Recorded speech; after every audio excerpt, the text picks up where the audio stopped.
Ich komme da immer gegen. Bisschen weiter links. Wir wollen keine Asylantenheime! Wir wollen keine!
The parents of an insulin-dependent 20-year-old diabetic woman who died in a Texas jail cell after a licensed nurse ignored her pleas and refused to help released a surveillance video of her death Thursday in hopes it will bring about changes in the prison-for-profit industry. "We want to see things change in jails everywhere. Morgan had a family that loved her," Jennifer Hauser, the mother of Moran Gabor, said. "This has to change. Nobody deserves to die like that." Morgan Angerbauer, 20, died in her jail cell after medical staff refused to check her blood sugar levels until it was too late. Now, her parents are sharing the video in hopes to raise awareness and bring about change in jails across the country. Morgan Angerbauer, 20, died in her jail cell after medical staff refused to check her blood sugar levels until it was too late. Now, her parents are sharing the video in hopes to raise awareness and bring about change in jails across the country. Morgan Angerbauer, 20, was booked into by State Justice Building in Texarkana in the afternoon of June 28 for violation of her probation for possession of drugs, the same jail we reported on last month where guards killed a man on camera who told them multiple times, "I can't breathe." She was found dead in her cell 3 days later on July 1 after a jailhouse nurse refused to administer a blood sugar test, despite the fact Angerbauer banged on her cell door over several hours asking to get her blood tested. Brittany Johnson, the licensed vocational nurse who refused her requests for blood tests, has since been charged with negligent homicide, a misdemeanor. In the days leading to her death when they did test her blood, Angerbauer's glucose readings were so high they exceeded the jail's equipment's testing range. But she was never taken to the hospital. The video shows Johnson, who admitted she refused to check on Angerbauer's blood sugar, finally entering the cell at 4:12 a.m. after previously ignoring several of her cries for help.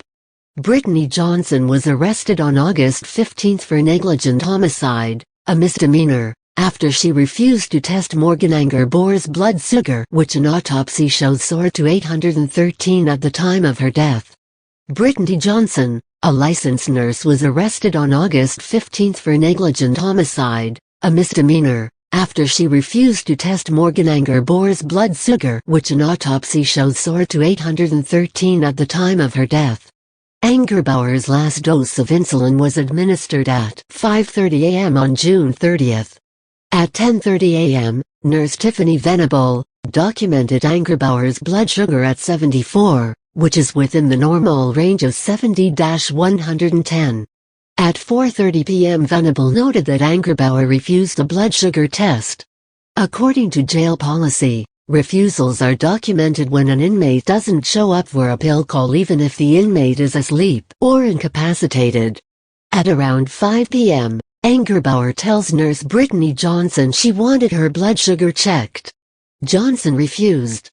Johnson also admitted that she was fully aware of the severity of Angerbauer's medical diabetic situation, but rather than treat her, she told her that things don't work that way. If you miss your medical call you have to wait until it's time for your next medical call, the affidavit for Johnson's arrest states. Johnson told investigators that if she allowed all offenders to do that, she'd never get anything done. Angerbauer had been pleading for help throughout the night. At around 4 a.m., trustees at the jail observed Angerbauer laying unconscious in her jail cell and informed medical staff. At 4:12 a.m., video shows Angerbauer unconscious next to what appears to be vomit when Johnson looks through the glass panel in her cell. At this point, Angerbauer has received no insulin in almost 23 hours. Johnson appears to yell at Angerbauer, flips the lights off and on, and knocks on the glass window of her jail cell. About a minute later, a correctional officer opens the door to Angerbauer's cell for Johnson. She walks in carrying a folder and shakes Angerbauer. Angerbauer is motionless and doesn't move or respond. Nurse Johnson leaves, then returns with a tube of glucose used for diabetics and squirts it into Angerbauer's mouth at around 4:15 a.m.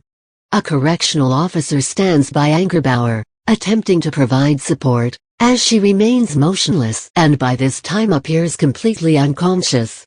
At 4:37 a.m., Angerbauer's body appears lifeless, Her legs are lopsided, her mouth is open and her head is tilted back. At this point, nobody on the medical or jail staff bothered to call 911 for medical attention, although one correctional officer appears to be texting as he stands in the doorway. Nurse Johnson continues to test Angerbauer's blood sugar levels while Angerbauer remains limp and unresponsive. At 4:57 a.m., a female correctional officer enters the cell with a video camera. A male correctional officer standing in the cell begins talking on a cordless phone, presumably calling 911 attempting to summon paramedics for medical help. Paramedics arrive and enter Angerbauer's cell at 5:06 a.m. just shortly after Johnson decided to administer CPR, using a portable defibrillator. Emergency personnel is unable to revive Angerbauer. Paramedics leave at 5:10 a.m. just minutes after they arrive. About a minute later, Johnson closes Angerbauer's eyes, places an orange sheet over her deceased body and exits the jail cell. Morgan Angerbauer 1. Johnson has pleaded not guilty to charges negligent homicide. Her next court date, which is set on a trial docket, is in February. Andy and Jennifer Hauser, the parents of Angerbauer, filed a lawsuit for civil rights violations and wrongful death, which can be seen below or read here. It was the most excruciating thing I've ever had to do in my life, Jennifer Hauser said after viewing the video of her daughter's death. All of those people, all had cell phones, not one of them thought to call 911. Her civil rights were stripped away the moment she entered that cell, Jennifer Hauser said. Had they just taken her to the ER in the first 30 minutes, there is a good chance she would have lived, Matthew Campbell, the attorney representing the Hausers said. They didn't follow their own procedures. Campbell says Angerbauer should have been taken to the hospital by at least June 29 when several of her blood sugar readings were over 400 and 500 to be treated for ketoacidosis and high blood sugar levels. The lawsuit Campbell filed on the Hausers' behalf names nurse Brittany Johnson. LaSalle Corrections, the company responsible for managing the bi-state jail. LaSalle owners and administrators as well as Johnson's supervisor, along with 20 John Doe and Jane Doe defendants who failed to call for emergency help, but have yet to be identified. The Hausers say they hope the aftermath daughter's death and their pending lawsuits will prompt the prison-for-profit system to re-evaluate and spark changes in jails across the country. Angerbauer's death at the bi-state jail in Texarkana comes less than a year after inmate Michael Saby's death at the same jail after he was pepper sprayed. Saby complained to correctional officers he could not breathe. But like Angerbauer's, Saby's pleas for help were ignored by staff at bi-state jail.